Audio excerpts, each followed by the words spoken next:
Well, good morning. Welcome back to the Broadcast Retirement Network. I'm Jeff Snyder. This is BRN Weekly for Saturday, May 8th, 2021. And our top story today, cruising in retirement. Well, joining me now to discuss this and a lot more is retired engineer Gray Krager. Gray, great to see you. Thanks so much for joining us on the program this morning. Anytime, Jeff. Well, let's kind of get right to it. And you know, you retired from an engineering career, a very successful engineering career. What led you to choosing boating and going out on the open ocean in your retirement years? Well, that's the sort of thing that has to be kind of bred inside of you. All my life, I wanted to sail, cruise, go around the world, the ultimate dream. It kind of stems from my youth growing up on the Chesapeake Bay. Very comfortable, very familiar with the water. And sailboats are just a dream to be on. Yeah, it gives you that sense of freedom and the ability to go almost anywhere, beyond riding a horse or getting on a motorcycle and traveling your country. Gray, what are some of the challenges you faced making the transition? I know you lived on a boat for a period of time. What are the challenges of making this transition to boating? Well, listen, if you live in a house on land, you got plenty of room. You live on a boat on the water, that's considerably reduced. The advantage is that you can reach almost any part of your home from one position. Yeah, and certainly there are benefits to that, but I would think people who are trying to make the conversion to maybe the boating lifestyle or even going to an RV, you've got to think about storage, getting rid of things that maybe you don't want or don't need. I would think that's a pretty laborious process. Yeah, it is, except I'm a pack rat, so I didn't get rid of a lot of stuff. And it ended up in storage. And the things that I didn't need, things that I did need, of course, I had with me. Right. How you boat is a function of your personality. Now, there are yachtsmen who occasionally get on a very expensive large yacht and go places. And then there are people who live aboard full-time around the world on a small boat. And there's everything in between. Yeah. Now let's talk about maintaining a boat. You have a sailboat. Things to think about are maintaining that sailboat. That comes with work and effort on your part, whether it's varnishing the wood, whether it's cleaning, I would think, the barnacles and the algae that grows on the bottom of the boat. Can you share a little bit about what goes into the maintenance of the boat each and every year? Well, a lot depends on the age of your boat. I have friends that bought brand new boats, spent a couple years cruising in the Caribbean, and were amazed at how much fun they had. Now, after their boats are 15 years old, they're a little amazed how much maintenance goes into it. A boat tends to degrade a lot faster than your house on land does. It's a more harsh environment. As you mentioned, painting the bottom is a yearly thing. Boat's got to be out of the water when you do it. So you're kind of tethered to a boat yard or a marina. But the maintenance is ongoing. It's electronic, it's engine related, it's mechanical, it's teak or wood or fiberglass or your RV boat, your everything. Yeah, absolutely. I mean, I just want people, the audience, if you're thinking about this lifestyle, thinking about going boating, it's not all a panacea. You got to put some time and effort in. What about where to store your boat? You mentioned boat yard. I would assume during the winter months, if you are in a winter climate, you're going to have to lift the boat out of the water. But how do you pick where you put your boat? Maybe if you live in the middle of the United States or middle of a country, you may not have access to water. So how do you go about that process?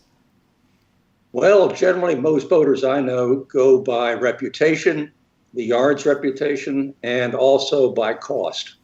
Obviously, if you're wealthy, you can afford anything. And in fact, when you hold a boat up and you got plenty of money, somebody else is doing all the work. You're not.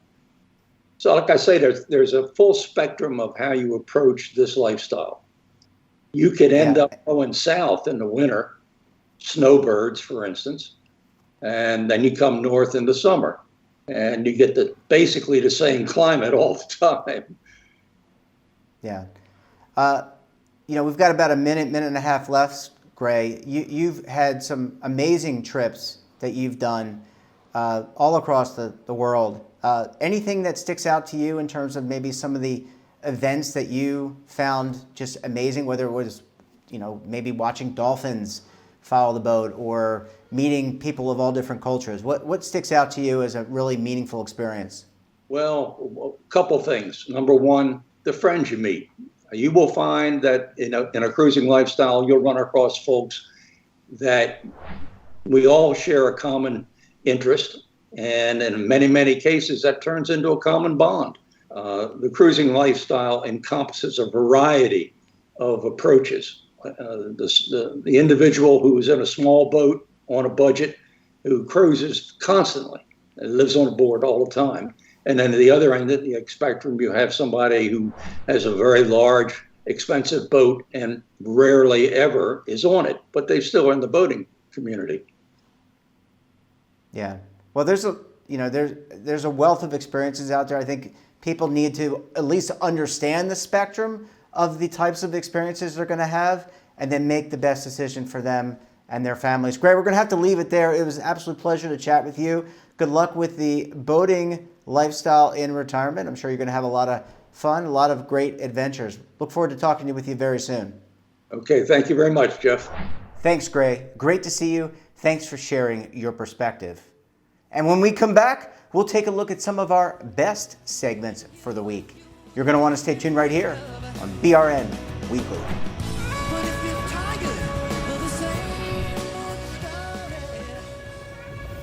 Imagine a new television network that will make you richer, healthier, and in control of your financial future.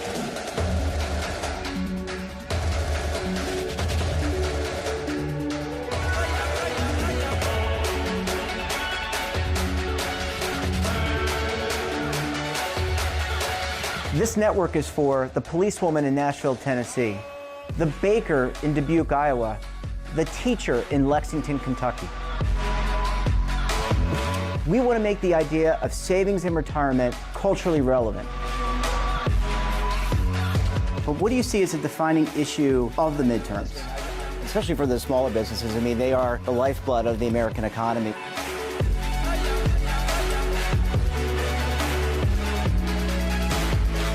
Featuring exclusive interviews, current affairs, and docuseries. 33 years old, you retired early. The philosophy is money only matters if it helps you live a life that you love. But you got to start thinking about retirement as soon as you get in. The Broadcast Retirement Network will drive very high engagement with premium partnerships.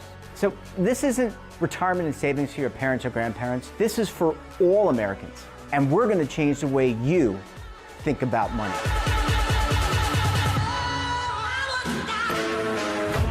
Welcome to the next frontier of retirement and savings. This is BRN, the Broadcast Retirement Network. Are you stuck with a low credit score? A credit report and score that's causing you to be denied credit or pay higher interest rates than others for the same things? Then do what Terrence did and call Credit Repaired for your free credit evaluation to help restore your credit. I started thinking about buying a new house, and my score wasn't where I needed it to be. I called and spoke with one of the representatives, and we just had a good conversation, and I liked what he was saying. Just one call for his free credit evaluation was all it took to start back on the track to repairing his credit. I'm seeing the deletions and I'm getting the report, so I know something's being done. It does make a difference to me. All it takes is one call to get started. Credit Repair has given me a second chance to have a better credit score. Don't let a low credit score hold you back another day. Do what Terrence did and make the call for your free credit evaluation. Call 800-819-4152. That's 800-819-4152. Again, 800-819-4152. Welcome back. On Monday, I sat down with Maastricht University's Dr. Thomas Post to learn more about the number one pension system in the world, the Dutch pension system. Let's take a look. Yeah, the Dutch system indeed seems to work very well, at least according to, there's this Mercer Global Pension Index. And over many years, the Netherlands is either in place number one or number two. This year, we're number one. And to put this a bit into perspective, so Canada is number 9 and the US is number 18. So that's, we're pretty sure we have a good system. It's also very, very large in terms of assets, pension assets compared to GDP. So we talk about 200% pension assets in relation to GDP. So that's actually quite a lot. The US is roughly 150%. Now, the system itself, it, like many systems, contains out of 3 pillars. So we have a basic state pension, that's pillar 1. Then we have pillar 2. These are funded occupational pension plans and private savings. But private savings are not so important. They make up roughly 5% of retirement income. So it's really the basic pension and the occupational pension funds. Now, the basic pension, I think that's very special to the system. It's a universal state pension. So that means regardless of whether you worked or whether you didn't work, it only matters if you lived so and so many years in the Netherlands, then you get this pension. Yeah, that's something like around, for a single household, roughly, depends a bit on the tax situation, but we talk about in US dollars, about $1,200. Yeah, so not means that you're just getting this pension. So it is great protection in terms of poverty line protection. Then we have the funded occupational plans, and they're large. More than 90% of all employees are covered by these plans. They're mandatory. So when I signed my contract at Maastricht University, I wasn't asked whether I would like to participate or not. I'm just automatically enrolled in the plan, and I have to stay in the plan. Now, these plans, they can be corporate plans, so for one firm, they can be industry-wide, or they are for certain professions, like for doctors. These plans are mostly DB plans. Some are DC, but most are DB plans. Not in a very strict sense, meaning that in case the plan is underfunded, so then pensions can be decreased. So there is some risk at the side of the employee, but funds have very strong incentives to stay funded. The average funding ratio, it's also interesting to compare that to the US, is right now 102%. So meaning in terms of there are pension liabilities out there, but there are on average enough assets to cover those pension benefits. And what I would think is a final striking feature of the system, it makes participants very easy to look up where they are. So there's a government-sponsored portal. You can log in. It's one mouse click, one password, and then you see the amount of your basic state pension, plus from all the different employers you may have had, aggregated the pension amounts. How much do you have today, and how much on expectations will that be per month, and gross and net amounts once you retire? Now, the system, some say, I'm not sure whether I should agree with that opinion, that the system became too expensive for employers. And that's also one of the reasons we right now talk about reforms that would put more risk to the participant. We are still not talking about, like in the US, a DC system, but still more risk in terms of building up pensions. Participation in the fluctuation of capital markets will be put to participants. So that's one point of critique. Another one, which I sometimes hear from participants, it is a system which automatically adjusts. So if there's not enough money in a fund, benefits are decreased. Expected benefits for people contributing or current benefits. And that is something people don't like. I can understand why, because quite often the expectations back in the days, 10 years, 20 years ago, was this is carved into stone, it's rock solid, nothing can happen. And now people see, hey, we experience some pension cuts. And so that's, I would say the critique here is there is a mismatch between what people thought would happen to their pensions and what has actually happened to the pensions. We can also say that's a plus of the system in a sense. We see that in many countries that systems go the wrong way, they're underfunded and nothing happens. Here in the Netherlands, it's pretty pragmatic, the approach.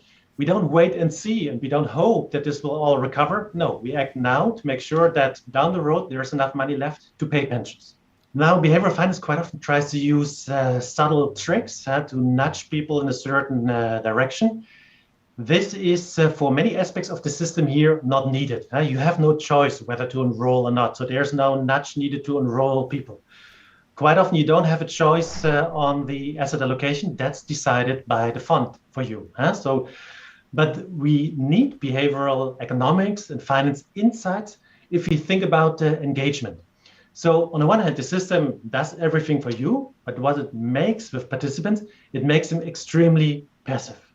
So when we talk about engagement, that would mean just once in a while, look at where you stand. Can you expect enough pensions or not? And if not, what can you do about it? And this is something with a system, if anything is taken out of your hands, only a small fraction of people actually is concerned with their pensions and once in a while logs on, goes to the website and checks how much pension to expect. This is where behavioral economics can play a role to help to increase engagement. And on Friday, Inside Higher Ed's Rick Seltzer joined us to discuss the emerging divestment gap. Let's take a look. Yeah, one of our reporters, Emma Whitford, did a really good job analyzing the state of divestment from oil, gas, coal, other fossil fuel type related companies across the country. Because we have this moment where the divestment movement and ethical investing advocates have notched a lot of wins or things that they can hold up as wins. There's a long list of wealthy colleges and universities that announced plans to do some sort of divestment in recent years. Brown, Columbia, Georgetown, Middlebury, University of Southern California, Rutgers, I could go on. Yeah. I think we didn't map them directly, but I think generally speaking, if you look at it, it's East Coast, West Coast, a lot of Northeastern institutions, and it tends to be less focused right now. Divestment successes seem to be less focused in areas where state economies are very reliant on oil and natural gas, which probably isn't the most surprising thing when you hear it, but I think it's an important thing to highlight, given the fact that there are some universities in this country, particularly public universities, that draw a lot of money from drilling oil. And these are institutions that not only is the state economy tied to it, and that matters for their investments, but they're training students to work in whatever the local industries are. And so you have this situation of, well, this is a part of the economy that's going to function for a while. Someone's going to make money off of it. If it's our state making money off of it and we want to be connected to industry, we need to train students for it. In Alaska's case, they have some board members who are either current employees or former executives at mining or oil companies. And so I think it's a question of almost local support, local control, local involvement. And so that's before you get into the state policy issues. I mean, Texas, for example, actually doesn't allow its university permanent fund to make investment decisions based on social decisions. So there's another level of restriction on it too. You hear a lot of different questions whenever the idea of fossil fuel divestment comes up. There's the question of, does it matter when a university makes that decision? And then there's the question of, is it a smart financial decision? And what time horizon are you looking at? And these are not easy questions to answer for the most experienced and people with the most expertise. And there's an element of the divestment movement that is fighting it out in the court of public opinion. So the way that those detailed analyses about time horizons and fiduciary duty get boiled out in the public is kind of an interesting thing to watch. And that wraps up this episode of BRN Weekly. Have a topic of interest, someone you think we should talk to, then drop us a line. And don't forget, for all the information in retirement markets, technology, personal finance, so much more, all in one place, check out today's edition of our daily newsletter, The Morning Pulse. We're back again tomorrow for BRN Sunday. I'll be joined by members of the media, academia, and financial services as we analyze all the news this week in so many different areas. You're not going to want to miss it. So until then, I'm Jeff Snyder. Stay safe, keep on saving, and don't forget, roll with the changes.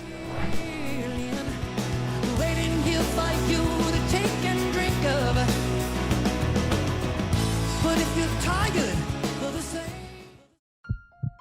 Are you being audited and do you owe the IRS $10,000 or more in back taxes?